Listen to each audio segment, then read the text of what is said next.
Good morning विद्यार्थी मित्र हो. संविधान युनिटमधील संविधानाचे नियम ही संकल्पना आपण सुरू केली होती आणि संविधानाच्या नियमांमध्ये आत्तापर्यंत पाहिलेले जे 3 नियम होते ते 3 नियम सांगतो आणि आज आपण महत्त्वाचा व्याप्तीचा चौथा नियम पाहूयात. पहिला नियम मित्र आपण पाहिला व्याख्येच्या संदर्भामध्ये की संविधानामध्ये 3 विधाने असतात. त्याच्यामध्ये आपण पाहिलं की एक साध्य विधान, क्रमांक 2चं पक्ष विधान आणि क्रमांक 3चं निष्कर्ष विधान. त्याच्यानंतर दुसरा जो नियम आपण पाहिला ते संविधानामध्ये पदे 3 असतात, म्हणजे 3पेक्षा जास्त आणि 3पेक्षा कमी पदं असत नाहीत. त्याच्यामध्ये सर्वात महत्त्वाचं पहिलं पद आपण पाहिलं मध्यम पद, दुसरं पद पक्षपद आणि तिसरं साध्यपद.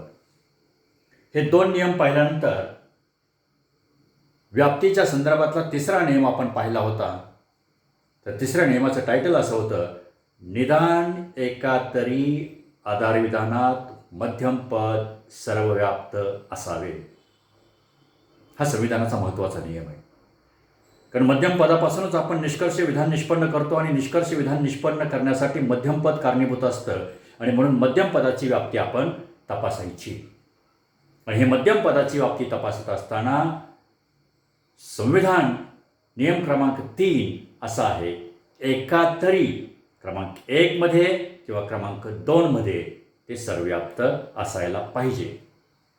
दुसरी शक्यता, दोन्ही विधानामध्ये सर्वव्याप्त असेल तर काही अडचण येत नाही. नियम असा आहे, एकातरी आधारविधानामध्ये सर्वव्याप्त असावे, दोन्ही आधारविधानात मध्यमपद सर्वव्याप्त असेल काहीही बिघडत नाही. पण दोन्ही ठिकाणी जर अंशव्याप्त असेल तर आपण काल म्हटलं होतं की ते जे संविधान आहे ते अयुक्त असं ठरतं आणि त्याच्यामध्ये अव्याप्त मध्यम पदाचा तर्कदोष घडतो. मित्रांनो, जो तिसरा नियम व्याप्तीचा पाहिला त्याचप्रमाणे व्याप्तीच्या संदर्भातील हा चौथा नियम अत्यंत महत्त्वाचा. नियमाचं टायटल आहे, आधारविधानात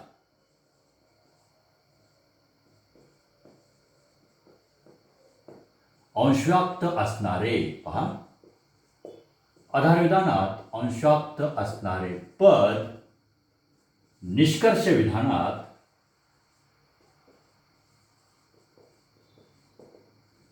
सर्वव्याप्त होऊ नये.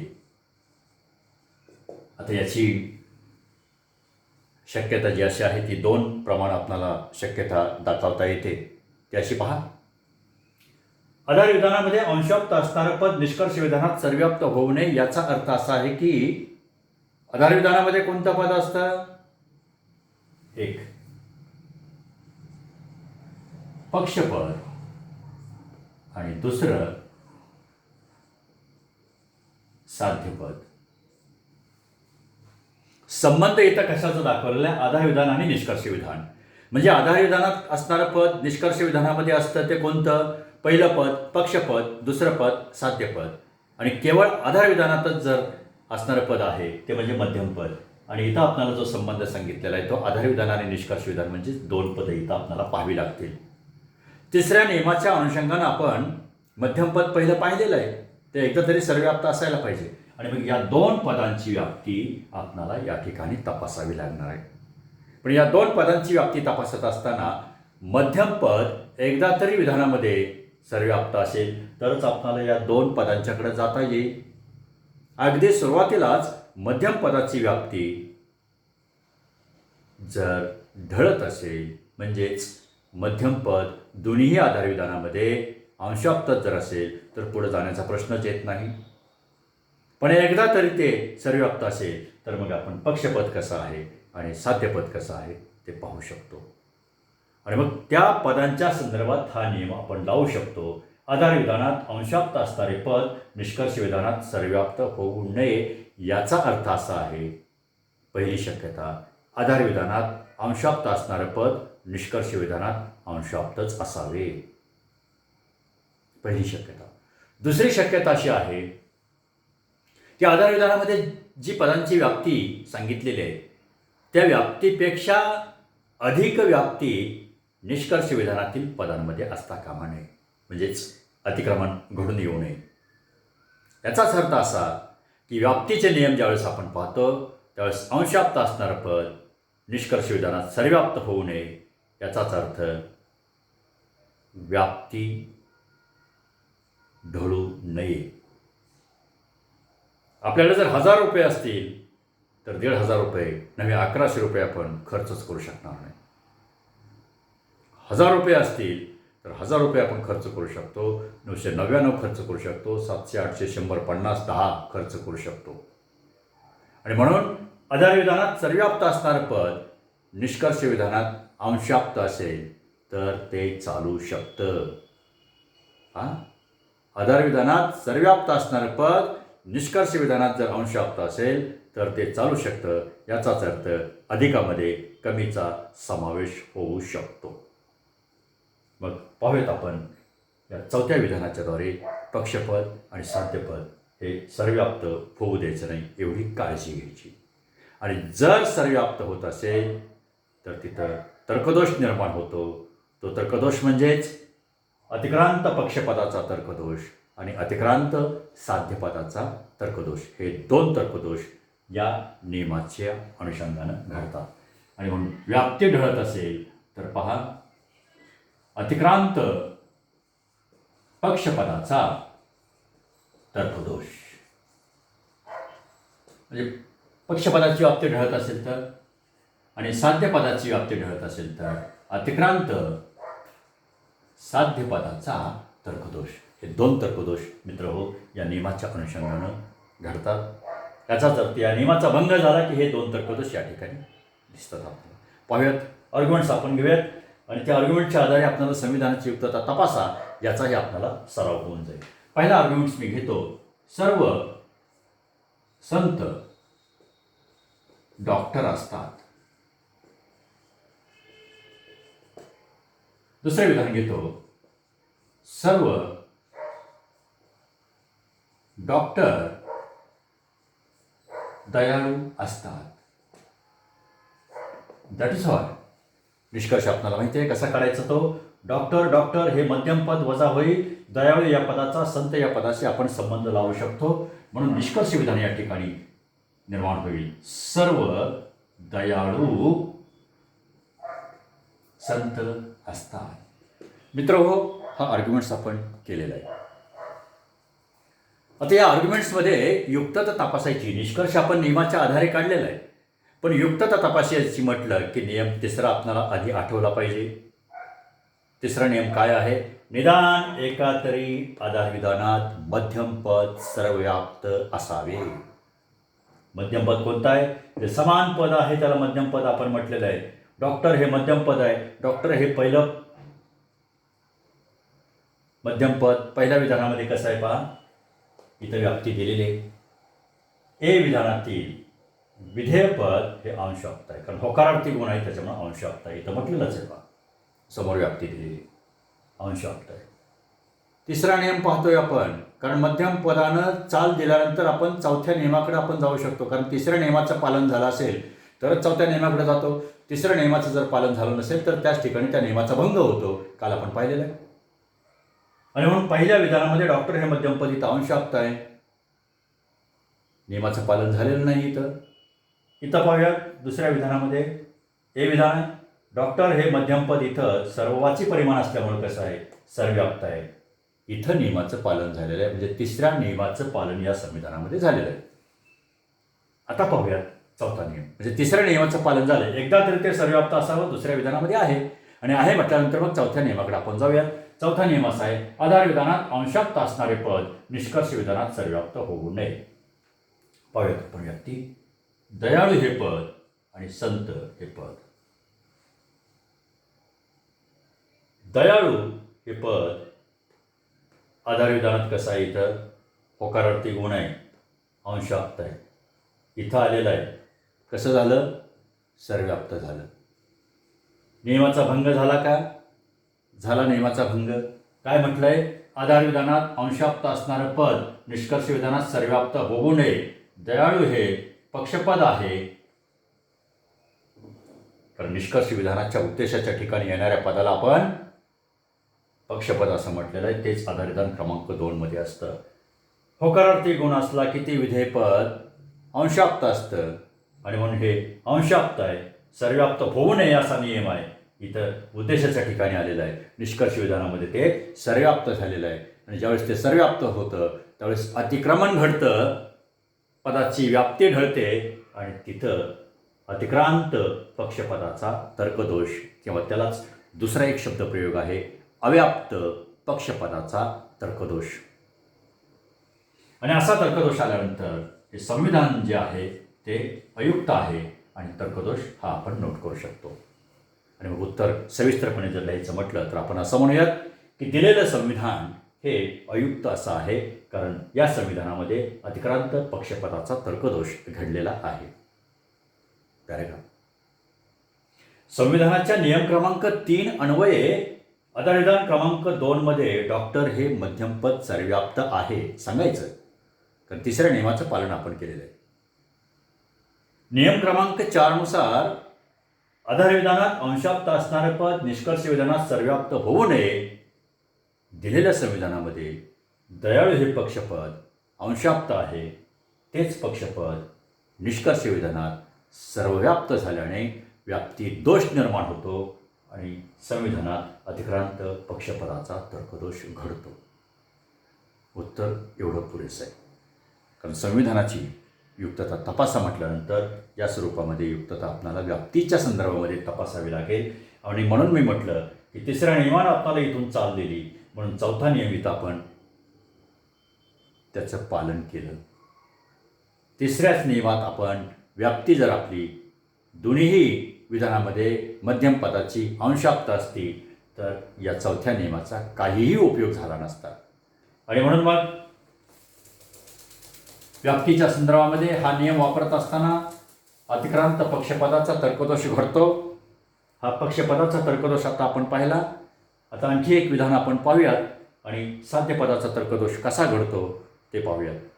आणि जर कोणताच तर्कदोष घडत नाही त्यावेळेस ते संविधान युक्त असतं. आणि म्हणून संविधानं ज्यावेळेस आपण सराव करू सगळे नियम पाहिल्यानंतर त्यावेळेस कधी ते युक्त ठरतील तर कधी अयुक्त ठरतील.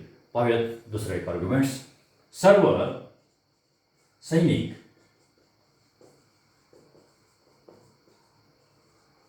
शूर असतात. सर्व सैनिक शूर असतात. एकही चोर सैनिक नाही. सर्व सैनिक शूर असतात, एकही चोर सैनिक नाही. दॅट इज वाय मध्यपद कोणता आहे? सैनिक. सैनिक निष्कर्ष येईल एकही. होकारार्थी नकारार्थी असला की निष्कर्ष विधान नकारार्थी असतं. म्हणून एकही चोर शूर नाही. पहा आर्ग्युमेंट्स काय केलं आपण. आता याच्यातलं मध्यम पद म. चोर हे पक्षपद, शूर हे साध्यपद. पाहूयात आपण मगाशी जसं संविधानाची युक्तता आपण तपासली त्याच पद्धतीनं तिसरा नियम आपल्या डोळ्यासमोर युक्तता तपासायची म्हटलं की आला पाहिजे. तो म्हणजे निदान एका तरी आधार विधानात मध्यमपद सर्वव्याप्त असावे. इथं पहा सैनिक हे मध्यमपद आहे, पहिल्या विधानामध्ये सर्वव्याप्त आहे, नियमाचं पालन केलेलं आहे. दुसऱ्या विधानामध्ये पाहिलं तर तेही सर्वव्याप्त आहे. कारण एकही विधेय पहा ई विधानाचं विधेयपद नकारार्थी गुण आला की ते सर्वव्याप्त ठरवायचं.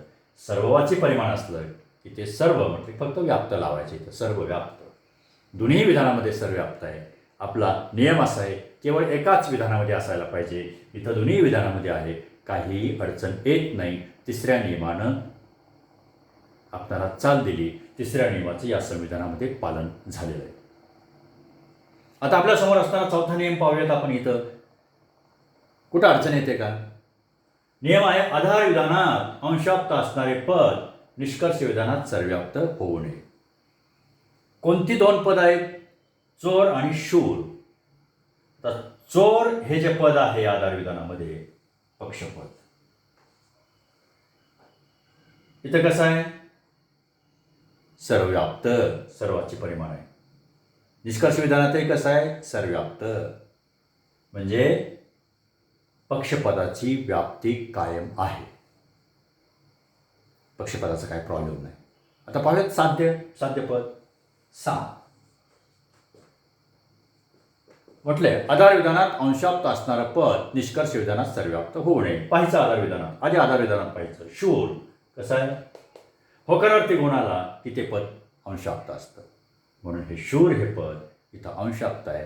आता नीट पाहिलं पाहिजे ते निष्कर्ष विधानामध्ये कसं आहे. ते अंशाप्तचं सर्वव्याप्त होऊ द्यायचं नाही. जर झालं असेल तर त्या पदाचा तर्कदोष समजायचा. शूर हे पद इथं अंशाप्त आहे. निष्कर्ष विधानामध्ये जर पाहिलं तर नकारार्थी गुण आहे, आणि नकारार्थी गुण असल्यामुळं शूर हे पद इथं जे साध्यपद आहे ते सर्वव्याप्त झालं. म्हणजे अंशाप्तचं सर्वव्याप्त झालं. कमीमध्ये अधिकाचा समावेश होऊ शकत नाही, आणि म्हणून इथं व्याप्ती दोष येतो. या नियमाचा भंग होतो, आणि मग तर्कदोष जो घडतो तो तर्कदोष म्हणजे अतिक्रांत किंवा अव्याप्त साध्यपदाचा तर्कदोष. म्हणजे जी 2 संविधानं आपण पाहिली, या 2 संविधानाच्या अन्वये या चौथ्या नियमानुसार 2 तर्कदोष आपल्यासमोर येतात. तो पहिला जो आहे तो अतिक्रांत किंवा अव्याप्त पक्षपदाचा तर्कदोष, आणि दुसरा जो आहे तो अतिक्रांत किंवा अव्याप्त साध्यपदाचा तर्कदोष. उत्तर लिहिताना आपण असं लिहूया की दिलेलं संविधान तुम्हाला दिलेलं असतं. क्वेश्चन पेपरमध्ये असं संविधान दिलेलं असतं, तुम्हाला निष्कर्ष वगैरे काढण्याची काही गरज नाही. असं दिलेलं असतं, आणि प्रश्न असतो की युक्तता तपासा. आणि मग आपण असं म्हणायचं की दिलेलं संविधान, तर त्याच्या हाती आपल्याला उत्तर लिहायचं म्हटल्यानंतर निष्कर्ष काढला पाहिजे. युक्तता म्हटलं की एकतर ते युक्त असतं किंवा अयुक्त असतं, या 2पैकी एक डेफिनेट. आणि म्हणून मग नियम आपल्याला माहिती असायला पाहिजे. मग नियमाच्या अन्वये आपण उत्तर काढलेलं आहे. आता काय काढलं तर अयुक्त आहे, म्हणून म्हणायचं की दिलेलं संविधान अयुक्त असं आहे. अयुक्त म्हटलं की त्याचं कारण द्यावं लागतं, कारण संविधानामध्ये अतिक्रांत साध्यपदाचा तर्कदोष घडलेला आहे. आणि मग खाली त्याचं स्पष्टीकरण करायचं. ते असं की संविधानाच्या नियम क्रमांक 3 नुसार निदान एका तरी आधारविधानात मध्यमपद सर्वव्याप्त असायला पाहिजे. येथे दिलेल्या संविधानामध्ये सैनिक हे पद दोन्ही आधारविधानामध्ये सर्वव्याप्त आहे. या नियमाचं पालन केलेलं आहे. नियम क्रमांक 4 नुसार नियम लिहायचा, कारण अयुक्त कशामुळं आपण ठरवलं तर या नियमामुळं. म्हणून आधारविधानात नियम क्रमांक 4 नुसार आधारविधानात अंशाप्त असणारं पद निष्कर्ष विधानात सर्वव्याप्त होऊ नये. इथे आधारविधानात शूर हे साध्यपद अंशाप्त आहे, तेच पद निष्कर्ष विधानात विधेयाच्या ठिकाणी आल्यानं सर्वव्याप्त झालेलं आहे. व्याप्ती दोष येतो. अतिक्रांत अव्याप्त साध्यपदाचा तर्कदोष घडतो, म्हणून हे संविधान अयुक्त आहे. या स्वरूपामध्ये मित्रहो, युक्तिवादाची युक्तता आपल्याला तपासता येईल. आणि म्हणून मी म्हटलं की तिसरा नियम मध्यम पदाच्या बाबतीत जेवढा महत्त्वाचा आहे तेवढाच चौथा नियम पक्षपद आणि साध्यपद या 2 पदांच्या संदर्भामध्ये महत्त्वाचा आहे. कारण पदे संविधानामध्ये फक्त 3 आणि 3च असतात, आणि त्या पदांची व्याप्ती ज्यावेळेस तपासावी लागते त्यावेळेस व्याप्तीसंबंधीचे जे नियम आहेत ते नियम म्हणजे तिसरा आणि चौथा. तिसऱ्या नियमानुसार मध्यम पदाची व्याप्ती तपासता येते, आणि चौथ्या नियमानुसार पक्षपद आणि साध्यपदाची व्याप्ती तपासता येते. तिसऱ्या नियमाचं पालन झालं असेल, चौथ्या नियमाचं पालन झालं असेल तर अर्थातच उत्तर संविधानाचं ठरलेलं असतं की दिलेलं संविधान हे युक्त असे आहे.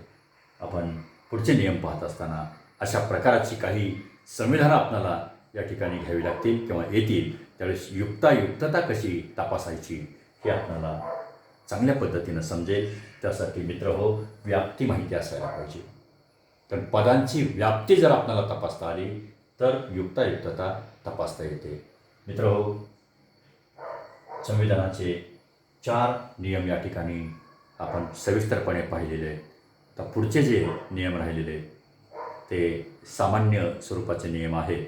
महत्त्वाचा जो नियमाचा भाग होता तो व्याप्तीसंबंधीचा, त्याच्यामध्ये तिसरा आणि चौथा नियम, हे 2 नियम महत्त्वाचे 10 नियमांमधील आपण पाहिलेले आहेत. बाकी सगळे नियम हे कॉमन आहेत. पुढच्या व्हिडिओमध्ये आपण त्या नियमांची चर्चा करूयात. आज आपण इथंच थांबूयात. धन्यवाद.